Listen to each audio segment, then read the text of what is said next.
First tonight, the US Vice President J.D. Vance is in Israel amid continuing efforts to strengthen the Gaza ceasefire deal after a brief resumption of violence on Sunday. The White House is trying to keep up the momentum and to advance to the critical second phase of President Trump's 20-point peace plan.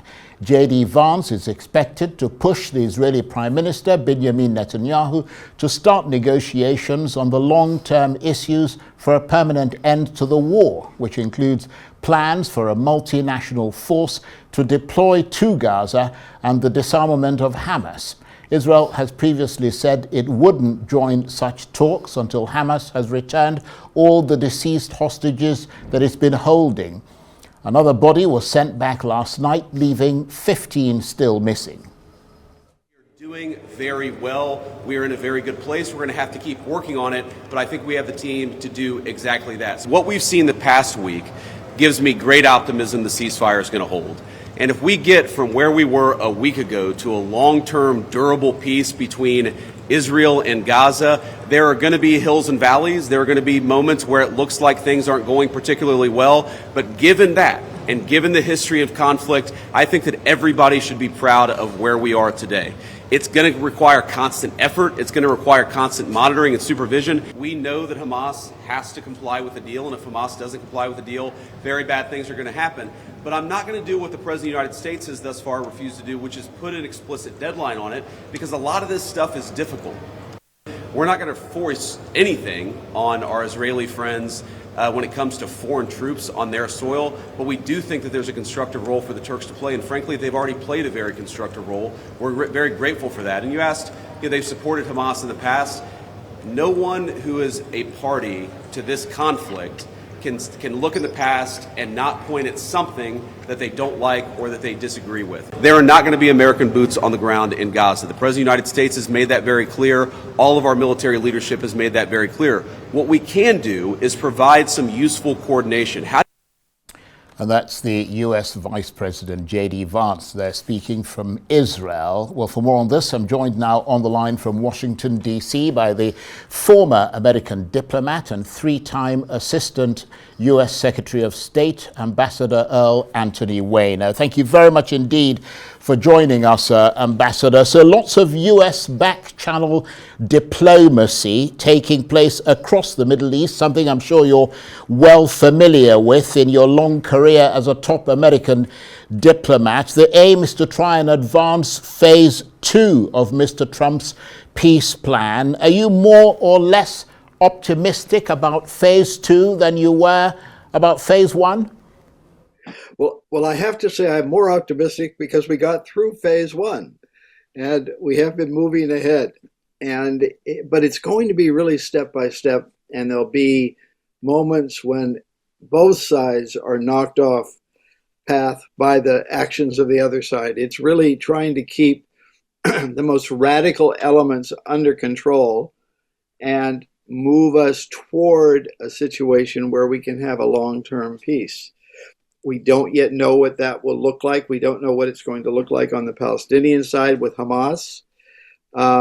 And then, as we've just seen in the last day or so, there are a number of members of the government of Israel who are quite willing to go back to war in a short term. And people have held them and been holding them back. So there's a lot of hard diplomatic work to do to get people talking to each other and to come up with reasonable positions on both sides.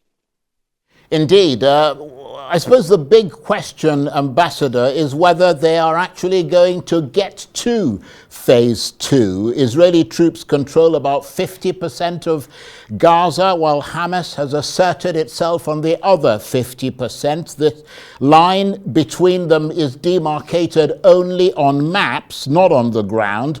And the friction between Hamas operatives and Israeli forces is a prescription, is it not, for misunderstandings, miscalculations, and that is a potential risk to the ceasefire, isn't it? I think we have to say this is a very risky situation. There's no doubt about it. There are going to be people on both sides that either through miscalculation or poor calculations, because they don't really want it to go forward, will make it hard to take this process to a serious negotiation and to keep it more peaceful. But I think that's what we're going to have to try to do. And how we maneuver that in the days and weeks ahead is going to be very challenging for both sides, for all the sides. They're not just both sides. There's the Palestinian side, several different factions, the Israeli side, the Arabs from the region, the other people in the region who are willing to move this forward, and the rest of the world who want to see this move toward peace, including the United States. So it's going to be a challenging effort, and it's going to take a lot of serious diplomacy to move this ahead. So, I mean, given all that you've just told us, Ambassador, what would be the reasons for optimism? Is it that the US appears to be engaged hands-on? I mean, they've dispatched a very substantial team from the US Central Command to the region and have established a command post where they coordinate with the Israelis and the Egyptians, who in turn communicate directly with Hamas. So there appears to be the military mechanism to try and contain things when and if they go wrong. Would that be a reason for optimism? I think so, and that we have a lot of other Arab states willing to fund and potentially provide peacekeepers. We've had a number of Islamic states, not necessarily Arab states, but states with an Islamic background that are willing to send people in theory to go in to help keep a peace. So you have peacekeepers available. You have a lot of people willing to fund the Islamic side, and you have clearly the Israelis have dominated the military situation. So there's a lot pushing toward having a peaceful situation. There are some on both sides who aren't willing to do that, who don't want to do that. But I think we'll have to just work to keep them in their corners and to hopefully allow this to move forward. It will be a test every day for the leaders from both sides to keep talks going on and to care for people, to provide. I see some of the photos are showing the humanitarian needs, which are great in Gaza. And one of the solutions, one of the reasons you'd want a peaceful approach is that it would bring more medical supplies, more help for the citizens of Gaza through what are now the front lines to help them. Absolutely. And I mean, of course, the other thing which you touched on earlier is sort of Washington's apparent realization that they need to dispatch, if you like, babysitters to Israel, which is why Jared Kushner and Steve Witkoff are both there and now joined by the Vice President J.D. Vance. I mean, so that level of engagement remains critical, doesn't it? And from the Israeli perspective, I mean, we're seeing what appears to be reluctance on the part of the government to move into phase two, which some say is because either of national security or of domestic politics. Well, I think there's a bit of both of it tied in there. It seems quite clear that a very large proportion of Israel's civilian population would like to get back into a peace orientation, an orientation not geared toward war. And so that is a powerful factor. And of course, there are many people in the Arab world which would like to see that also and see this as an opportunity to actually bring more moderate elements to the forefront than the Palestinian side. So there's a lot of hope that with good work, this can move in a positive direction. But there's a real recognition it's going to take a lot of hard work and continued work on the part of senior officials from all the countries, including the United States, to move this in a good direction. That's what J.D. Vance is out there doing, trying to move in that direction. And I hope we're going to see more signs of that in the hours and the days ahead, so we can look at this with some more optimism. Indeed. And you mentioned at the outset about the Arab side, sort of the Arab Islamic side of the equation. Because I understand they are insisting that they'll not dispatch forces into Gaza because they don't want to be perceived as replacing Israeli occupation with their own. And so in order to be welcomed by Gazans and not resisted, they need legitimacy. And that legitimacy can only come from the legitimate representatives of the Palestinian people. But of course, perhaps regrettably, the Israeli government is vehemently opposed to the Palestinian Authority having any rule in Gaza. I mean, how much of a problem is that? Well, I think it's a serious problem to work through. And I think you are going to have to get to a situation where there is a Palestinian Authority that Israel is willing to deal with and willing to work with. Maybe not like, but willing to work with. And that will take a little more formation before we get there.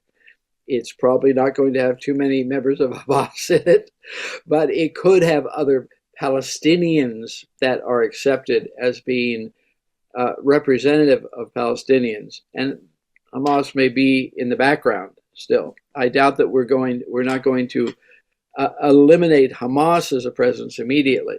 But the idea is to move toward a more peaceful situation in which you can get a number of the moderate Arabs to come in as peacekeepers to help provide security. And I mean, you're in Washington, D.C., of course. Longer term, I wonder what the thinking is in Washington about the rebuilding of Gaza. A great many Gazans are, of course, currently living in tents. Should Israel pay all or most of the estimated $70 billion rebuilding cost? Or is there a sense, certainly in Israel, that the country that was attacked and responded should not be expected to bear the cost of rebuilding Gaza? I think there's a sense, not totally in Israel. I think Israel probably has a divided opinion as to what should be contributed. But I think there is a sense that the other Arab states in the region can contribute a great deal of the money that's needed to rebuild Gaza and to create a good living situation for those Gazans that are still there. And we'll see how they can also deal with the separation between Gaza and the West Bank and what that might look like going forward. I think there's a lot of work to be done, both among the Palestinians, between the Palestinians and the Israelis, between the other countries and both of these groups.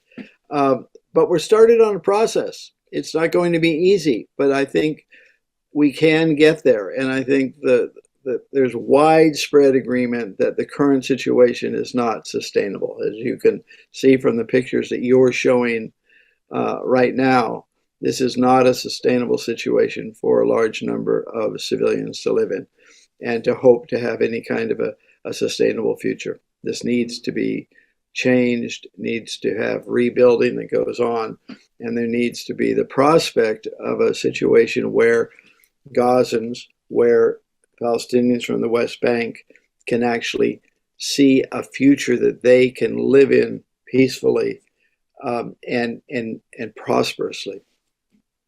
Well, I mean, not to beat a dead horse, but I mean that the UN has said that the damage Israel has inflicted on Gaza has been disproportionate. Schools, hospitals, residential buildings have been bombed, and the argument of many observers is that they need not have been bombed. Well, whatever the argument of the observers are, the reality is in place. And so you've got to work from where we are today. There's been a tremendous amount of damage done. A lot of that damage needs to be corrected for these people to be able to live peacefully, to have a future in front of them where they can see a non-war-based life going on. And I think that's what we're going to have to try to work toward in the weeks and months ahead. It's not going to be easy. This is going to be very, very difficult negotiation for everybody who's involved in it. Ambassador, I want to thank you very much indeed. We really do appreciate the time you've taken to talk to us. Ambassador Earl Anthony Wayne is a former top American diplomat and 3-time Assistant U.S. Secretary of State. Thank you very much indeed.